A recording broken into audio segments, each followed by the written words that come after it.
Welcome to Her Love of Sports with your host, Katie Hamilton. Welcome to Her Love of Sports Community Spotlight. The community is the heart of sports, and we are excited to highlight some of the incredible people who go above and beyond for their community. Joining me today is someone who makes an extraordinary impact in the community and in sports. She's the chapter director for BC and Yukon at Make-A-Wish Canada, has an extensive career with the BC Lions, and is the daughter of CFL coaching legend Wally Buono. Christie Buono, thank you so much for joining us and welcome to Her Love of Sports. How are you doing? Thank you so much for having me, Katie. It's such a nice warm welcome. I'm doing great. I'm excited to be here. I am too. I'm so glad we were able to get this scheduled, to have you on the show, and I can't wait to hear all about your career and how you got to where you are today. Me too. I'm excited to have a conversation. It's going to be a lot of fun. So let's just dive right in. So you have such a career. I know some of it, and I'm so excited to learn more. But let's start at Make-A-Wish, because first, I'm with the BC Lions. That's how I know Christie. And this is our first time connecting. But when I learned that you were part of Make-A-Wish, my heart just blew up, because I was part of Make-A-Wish when I was younger here in Victoria on Vancouver Island, did the Make-A-Wish granting, the interviews, and it's just something that's truly phenomenal. I can't even put into words how special it is. So to know that you're the chapter director for BC Yukon is just amazing. So tell me about your role and how you got into it.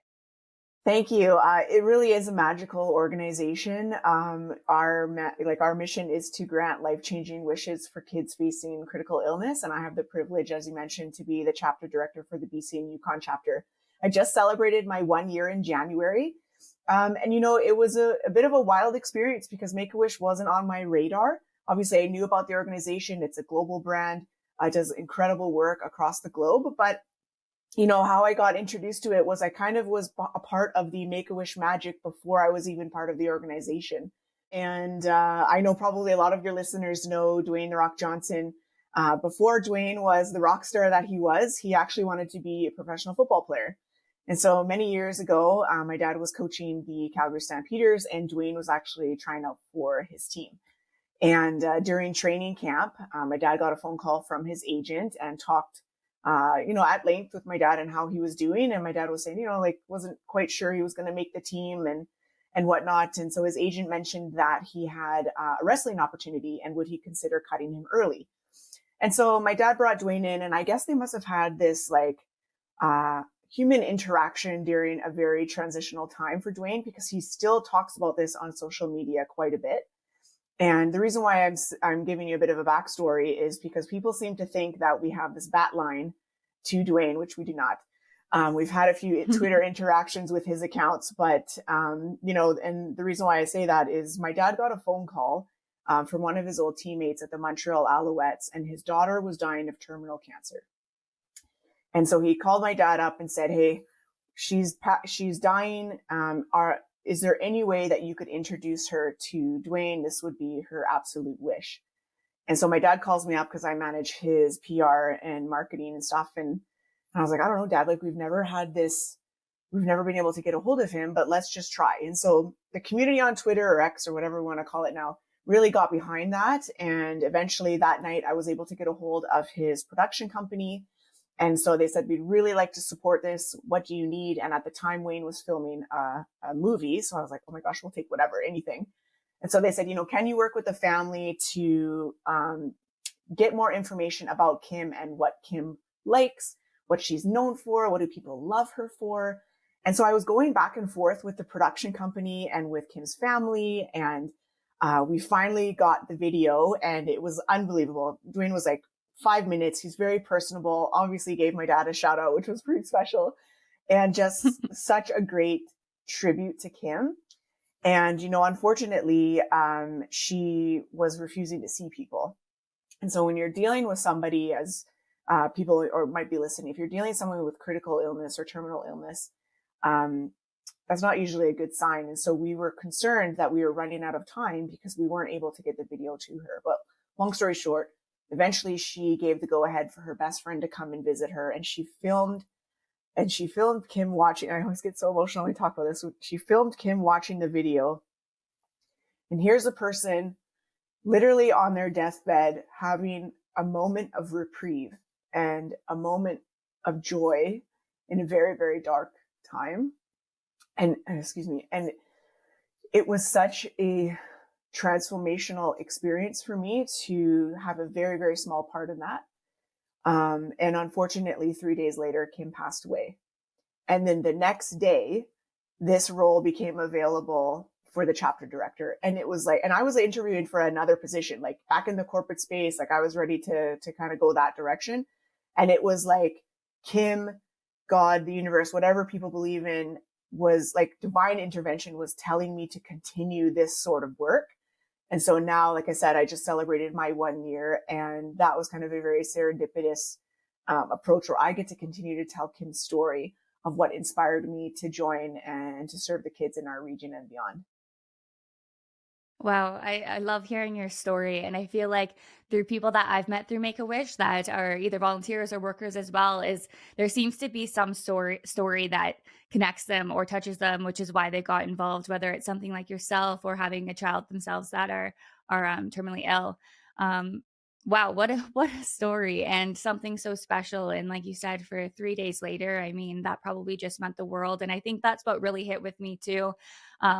When I was doing some volunteer work with them, is you hear the stories of the kids and you see the families and their siblings and everything, and just that little moment of light and smile and happiness when you're talking about something that really means the world to them, whether it's like the Disney World trips. I remember getting lots of those ones, or something special like connecting with The Rock. So congratulations on your 1 year, Christy. Thanks. That's phenomenal. Yeah, no, thank you, Katie. And it's true what you say, like, you know, and as I'm continuing to grow in this role, you realize how small the degree of separation is for people who have been touched by this organization. And I'm meeting people every day who either, like you said, has a family member or knows somebody who's been involved. And what I love about Make-A-Wish is that it's not just about the wish. That's a big part of it, but like we truly journey with the family. We get the family involved. We want them to be part of the wish experience, because as you know, like critical illness doesn't just affect the child, it affects the family, it affects the communities. And so how can we, you know, band together and support this family and give them an opportunity to really experience childhood again, you know, in those moments. And, you know, one of the things I appreciate about, you know, getting to know these kids who are extremely resilient and inspiring is that critical illness will take a lot from them, but it certainly doesn't take their imagination. And so it's been so wonderful just to get to know really the heart of the wish child and what they want to experience and be part of their journey, whether it's leading up to it or post-wish, which has been really, really special. It really is. And that's good to highlight too, is it's not just the wish. There's a lot that goes into it, right? There's all the back end work that I'm sure goes through yourself and the administration and everything. And then at least when I was part of it, it got handed off to the wish interviewer, who would go, you'd meet with a family, you'd have all these questions and really get to know as much as you could, their favorite color, just everything you could think of. And then I think from there, I might be wrong, but then it kind of went to a wish granter. But over the time, I believe like if someone was going to Disney World or had some wish, there was little moments that were leading up to it. Like maybe making a countdown calendar that was special of Mickey Mouse or something like that. Do they still do that as well? That you kind of lead up to it and do special things. I love that you've been like intricately a part of that. That's so special. And it's true. We have an amazing group of volunteers, amazing team on the mission side of things that, like you say, really spends time with the family and the child to try to get to what the child wants, right? There's obviously we want to support the family too, but we really want to get into what the heart of what the kid wants and then journey and like really have that hope and anticipation. And that's one of the things that, you know, the medical practitioners that we work with say, it's like 98% of them say it's instrumental in their healing journey. And it gives them something to, you know, work for and to have something to look forward to fight during their treatment, to keep them and their spirits high. And again, just these like opportunities to provide a magical experience, big or small, whatever the child wants, is something that I don't know how you quantify it. It's pretty amazing. It really is. So for people who want to get involved, who maybe want to volunteer, where can they go to kind of sign up to be involved? Yeah. And you know what? We need support. You know, we talked about all these great wishes and kind of the wish journey, but we do have 625 kids in the BC and Yukon region waiting for their wishes to be granted with new referrals every single day. So we're always looking for great volunteers. You can go to makeawish.ca and take a look at our volunteer opportunities. We do have a golf tournament that's happening May 10th for anyone who likes to play golf and support wish granting. That's going to be at the Tsawwassen Springs. I'm happy to connect with people on LinkedIn, or you can follow us on our Make-A-Wish BC Yukon Instagram page. There's just so many ways to get connected, and we're really looking to continue to grow the community and expand, right? It's not just Vancouver. We truly serve kids in the province and in the Yukon. So any support we need, it goes a long way. We are not government funded. We're grassroots, and we're just looking for great people to help support an incredible cause. Fantastic. And the events, I've been to some of the events. The events are phenomenal. You get to connect with the Make-A-Wish people. You also, sometimes you have the Make-A-Wish families or the parents that are there, which is just so special too. And just to hear the stories. But also I know that's a good way to help, to raise some funds and help support, is to look at those events, go to the events, and try to support. Yeah, thank you for sharing about Make-A-Wish, Christie. No, thank you for asking. It's definitely something, if you haven't noticed, it's something I'm very, very passionate about and honored to serve in this chapter and part of the national organization. So thank you for asking. Yeah, thank you. So let's dive into your sports. So you worked for over a decade, and you've been a part of the BC Lions and the CFL for such a long time. I noticed that you had different roles within the Lions organization. So I'm currently the in-game host, and I noticed that you were a host of the panel session before. So talk to me about your career in the sports industry. Yeah, I mean, I think my career in sports even expands before I was ever paid. I think being in a sports family, you know, and my mom, I got to give her credit. She decided as a young family, we either get involved with my dad's coaching and the teams, or we probably will never see him again. So, you know, I grew up going to training camp. I watched film with my dad. I've watched probably every single football game you could ever imagine. And I just really fell in love with the sport. It was also a way for him and I to connect because I was the athlete in the family. And I always knew one day I would work for a football team. When I was 12 years old, he let me come and work on the weekends and answer phones. It was like very slow on Saturdays, but I could help manage the desk for, you know, and answer phones if there was like 3 or 4 calls during that time. And I just always wanted to be part of the organization. And, you know, I did my degree in sports management, and that was kind of a well-rounded degree, trying to figure out what that would look like for me. And there was an opportunity for me to join as a ticket sales rep.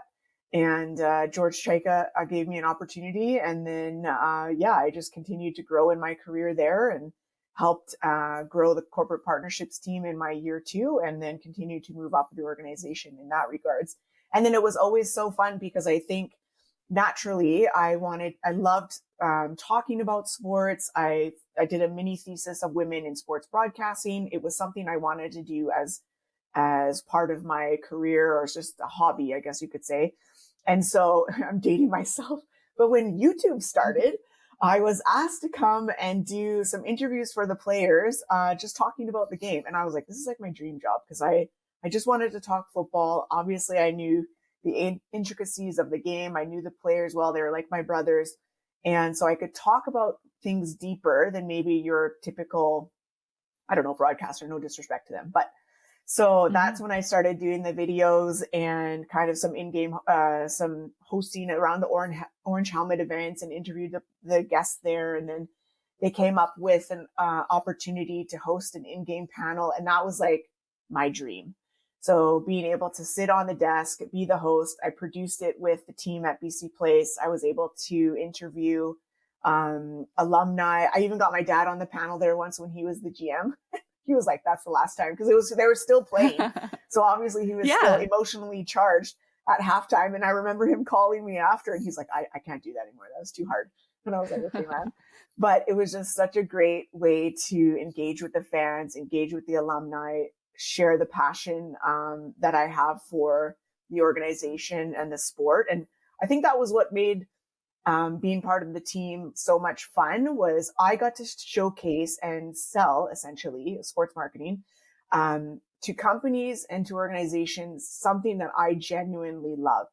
And my dad was there at the time, and he was so great at like just going above and beyond to say hi to a special client, to come over pregame and meet somebody's family.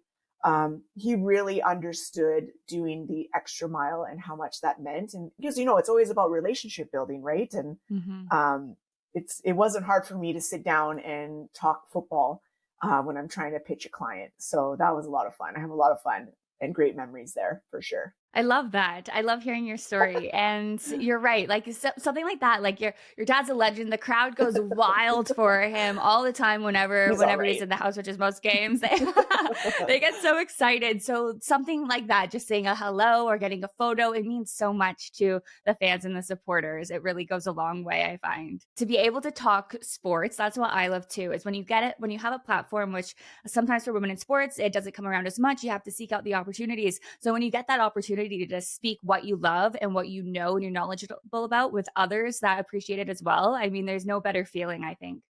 It's true. And I think like that keeps you motivated every single day. And it's funny because when we were 1-6 in 2011, I remember I called my dad one day and I was like, oh my gosh, I don't know how we've done this for so long, because now it was like all encompassing. Growing up for the, 25 years of my life, it was family. Then it was now family and career. And it was affecting, it's kind of like all encompassing. And I called my dad and I was like, oh my gosh, how do we do this? It's like, we are not good losers. We do not like to lose. It's part of the game. It's part of, your journey. I get that, but we do not like it. And so he was just saying, we used to win. And I remember, experiencing the magical turnaround and the first time that we won the Grey Cup at home, sold out stadium, and my entire family, which is the first time we've all been there for the Grey Cup. It was something it's something I will never, ever forget. I remember that too. I remember I wasn't there, but I remember seeing the headlines, seeing it all, seeing the photos of your dad, and just how special a moment that was. What's wild, of course, that you'll remember always. You know what's wild is like so I was here first. I came out here to play soccer and go to university. And when my dad, because I remember he asked me like, Adam Reed, said, if you need anything, let him know and he'll take care of you. And I kind of joked, being like, well, maybe I was really homesick, so just bear with me. But I was like, maybe he'll, step down and you can come coach the Lions. And sadly, I think he got fired like 2 weeks later. But anyway, so then my dad called me and says, I'm coming for an interview. Don't get too excited, but can you pick me up? So I pick him up. He ends up getting the job, and we go to our first game. And I kid you not, there must have been 8,000 people. And we came from Calgary where like football was king. Like you could walk in the stadium, you're going to absolutely annihilate a team. People would fill the stands. We won all the time. It was amazing. And I get here and we have this huge stadium and we were like, oh my gosh, what did we get ourselves into? And now I have in my office now at Make-A-Wish, I have a full stadium, absolutely in 2011 from the Grey Cup, absolutely full stadium. All the teams signed it for me. And it just reminds you of, if you can build a good team, bring the right people around you, get out in the community, find great partners, and just put in the work, good things can happen. And that was such a great reminder. Obviously we won prior to that, but I specifically have that in my office, but we came a long way, and I'm very proud of what he and the rest of the organization built over time, because it wasn't easy, that's for sure. No, I love that. I love that. And you have that reminder of it. And what a special moment too. And that's what it's like for football too, right? And you mentioned it before, like if you go on a slump or if you lose a couple of games, and football, you can't do that. Whereas like in hockey or baseball, if you go on a 5-game losing streak, you can still come in first and make the playoffs. Whereas football, it's like you lose a game and you're like, oh man, that might take away our playoff opportunities. So it's so important. And Vancouver is a tough sports city. It's a tough one. Right now it's buzzing with the Canucks or the Lions or the Whitecaps. Right now it's good, but it's tough. I don't know if there's so much to do. What the real reason is. I'm sure there's a lot of opinions, but it definitely is a tough one. So to be able to take that, build it to what you have is truly extraordinary and something really to be proud of. Yeah, and I think, when I was there, I think it was something we were really proud of, and, on the football side and the business side. And it's been fun to hear that those records that we created back in the day have been broken. And Amar and Dwayne and George, Carolyn Cody and Jamie Terrace, the rest of the crew has done such a phenomenal job to bring football back to the city. I mean, it's always been there, but you know what I mean? Like you said, there's a buzz. And for me, there's nothing that makes me more happy to see the city excited for their sports teams and want to come and support, the hard work that they're doing. And, you got to find innovative ways to get the fans engaged. It's the same thing as fundraising, right? It's a very saturated market. There's amazing organizations to support. There's amazing sports teams or events that you can go to. So it's how do you differentiate yourself in a saturated market? And I think they're doing a great job. And it helps that the Grey Cup's coming this year, which I'm super excited about. It's been 10 years since it's been back at BC, and I cannot wait. It's going to be such a party. You're both in Calgary. You came over to BC first. So did I read, was that for soccer you came here for university? Yeah. Love it. Soccer is my main sport. So I saw that, I love yes, that. I knew we'd get along, yeah. So tell me about it. So you went to, was it Trinity Western? I went to Trinity. Yeah, I grew up playing soccer in Calgary. I would say I wasn't the best player growing up, but I had my sights set on, there was an all-star team representing Canada going to the Gothia Cup. I think I was 15 years old, which is the biggest youth tournament in the world. And I brought it home to my dad and was like, I want to make this team. There's no excuses. Whatever it takes. So obviously the coach, I think he was salivating of like, how can we train you? Who can I get connected with? So I had an incredible conditioning coach. I had a skills coach.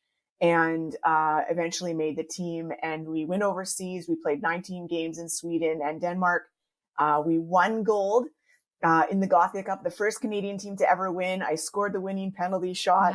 Wow. It was a tremendous experience. And then when I was 18, I won a national championship representing Calgary in PEI, which was also super special. And then, I wanted to continue my soccer journey, so I signed with Trinity.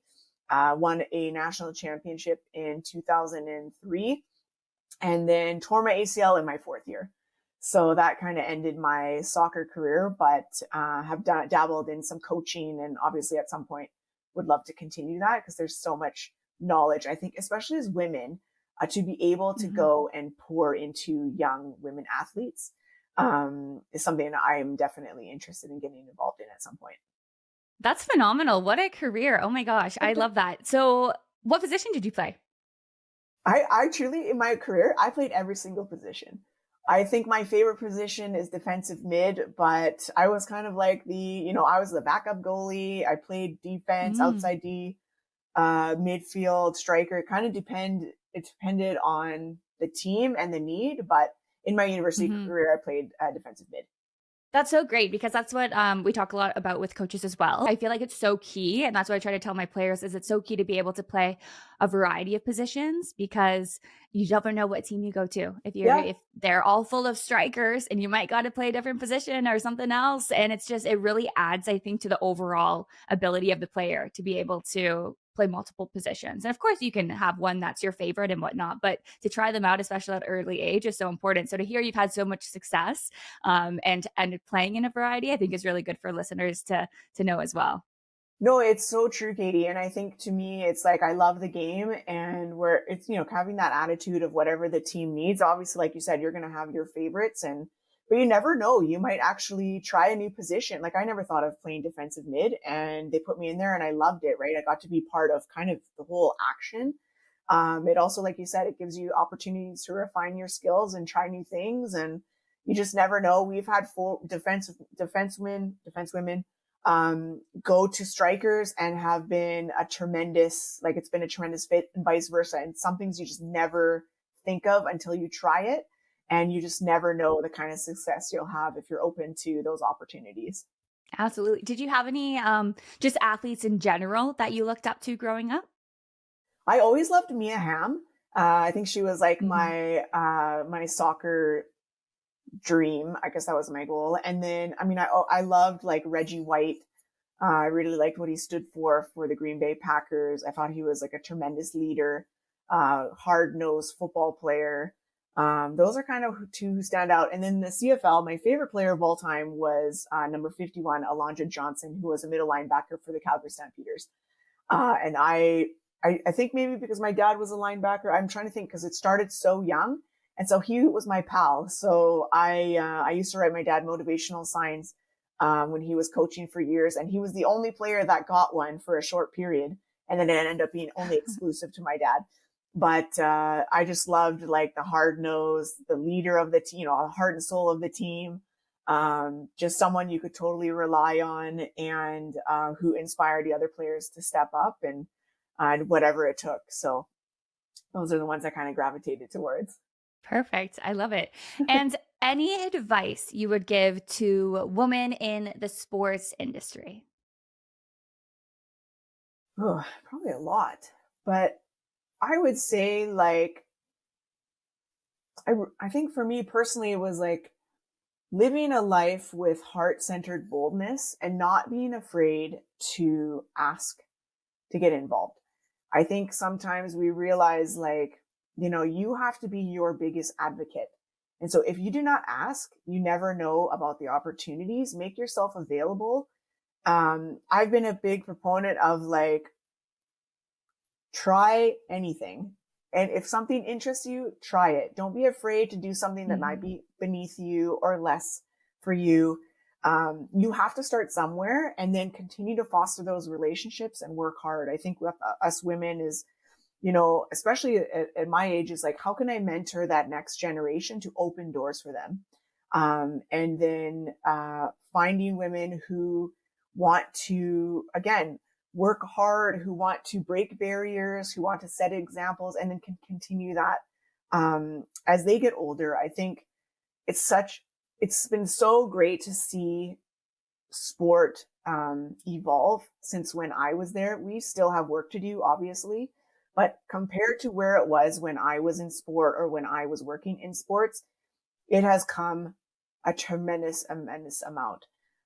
So I think for women in sports is like, man, sky's the limit for you. Do not be afraid to, break those glass ceilings. And for me, it was like, okay, if you're going to doubt me, I'm going to prove you wrong. That was always my mentality. And it worked, I guess. I love it. I know. And look, successful in so many different realms. You're truly an inspiration to me as well. I've learned so much. I think the thing is like, focus on what you can control, right? Things will always happen around you, things that are kind of out of your control, but you can focus on attitude. You can focus on hard work. Like you said, putting yourself out there, I'm a confident person. But I still have to put myself out there to try new things and get on podcasts or have speaking opportunities. And, eventually, you start building momentum and more confidence. And the only way that you get better is that you keep doing it. And so I think that's exactly your point. Is like, start somewhere, give yourself confidence. Hopefully you can connect with someone who's going to pour into you and see your potential and open up doors for you. And that's one of the things I really have loved with my career, is being able to have mentorship opportunities where I've been able to give people in school chances to, come to some of the games, help me set up the suites, help us on game day, or come and, like you said, volunteer at Make-A-Wish. Just opportunities to start experiencing and trying new things to see if that works for you. And then what I tell everybody all the time is like, relationships are what matter the most. Like, that is your bread and butter. If you cannot foster strong relationships, you will not be successful. No matter, like, skill is one thing. Everybody can learn skills. People do not want to be considered a transaction. So how do you build relationships that stand the test of time? Because wherever you go, they're going to follow you. And that's something I'm really proud of for my accomplishments. It's because it's not just about me. It's people who have come with me, or support sponsors that have, come into the different places that I'm, working with. They want to support you and they want to support the organization, because that's also what they're passionate about. So those are the kind of things that I try to get people to focus on is, focus on you and being a team player. And I think that's what's so great about sports is, I hate to say this because I know my school was not cheap, but I learned way more about life experience and how I can apply and transfer that into my career through sport than I ever did in university. And what's even greater is, again, you build those relationships with teammates and coaches that live with you forever. Like I still talk to a lot of my friends that I played soccer with growing up when I was 13 years old. You stay connected. And when you win with them, like, again, it's like just you have a bond and that's something that nobody can take away from you. So. Absolutely. And you're right. It's about connections, but also sports, it's so much more than just the game. Like you Yeah. said, it's you learn so much. And that's why I like to get girls even coaching, or we get refs becoming refs at a young age, because you learn leadership skills, public speaking, even if you're talking to a group of 10 5-year-olds, that still takes a lot for someone. So you learn so much how to be a true teammate. And it really does go far in what you do in your career as well. But being a team player is definitely the best. And when you make those genuine connections too, not just the quick connections, but if you make those genuine connections with the right people, it really, that's what is important about your career, like you said. And it really helps with everything. No, it's true. And, just even think about like the training ground for resiliency and perseverance, right? And overcoming and, working as a group when things aren't necessarily going your way. And how do you adjust? How are you agile? Like there's so many things.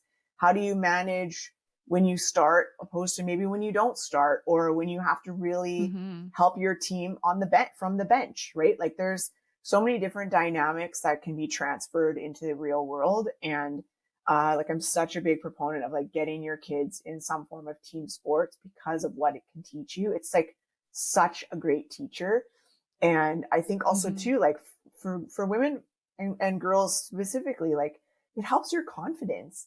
When you get to work towards something and win or achieve something as a group, or seeing your progress, right? It's not about perfection, it's progress, and seeing that how does that not help your confidence as a young girl? I know it helped me.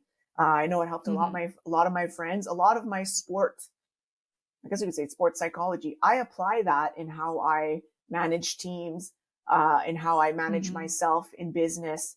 Again, it's just a lot of transferable skills that I think are really hard to quantify, because I think it's only going to serve you for the rest of your life.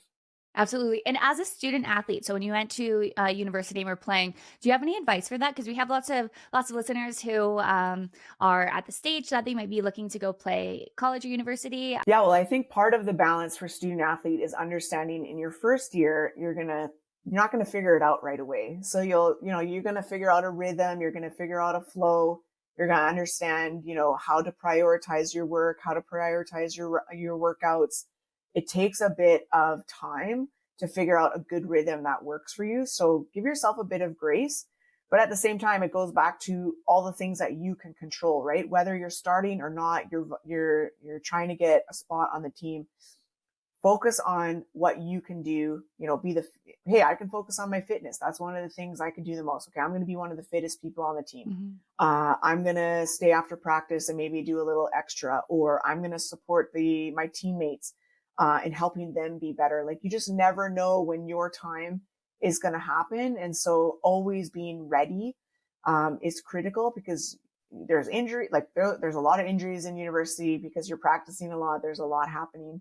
And so being ready for that. And I think, like I said, just managing your sleep, but also like soak it in, because after university, it's just different. And so give yourself a chance to soak in the time with your teammates, lean into them. They're also going through the same thing. I came out here, I didn't know anybody. I roomed with my goalie who also didn't know anybody, but I was like, hey, at least we got soccer in common. And I ended up being one of her maids of honor at her wedding. We're still friends. So, I think it's time to just like have some fun journey with your teammates, making sure that you're prioritizing sleep and, health and wellness, but taking time to also have some fun. Well, you heard it from Christie herself. Christie, you've been absolutely phenomenal. I'm so glad we connected. I'd love to have you on Me again too. to talk a little bit more. But So great to hear about everything you've done. I'm sure we just touched the surface of what you've done. So thank you so much for coming on Her Love of Sports. Katie, I think you're a star. I think you're doing amazing things. I love seeing you on the big screen at the Lions. Thank you for the work that you're doing, because we need more voices like you in supporting these women and these young girls, especially. Anything you need from me, I'm happy to support you. I'd love to come back on again. And just thank you so much for having me. This was a lot of fun and the highlight of my day. For more information on Her Love of Sports, visit herloveofsports.com or on our social at Her Love of Sports.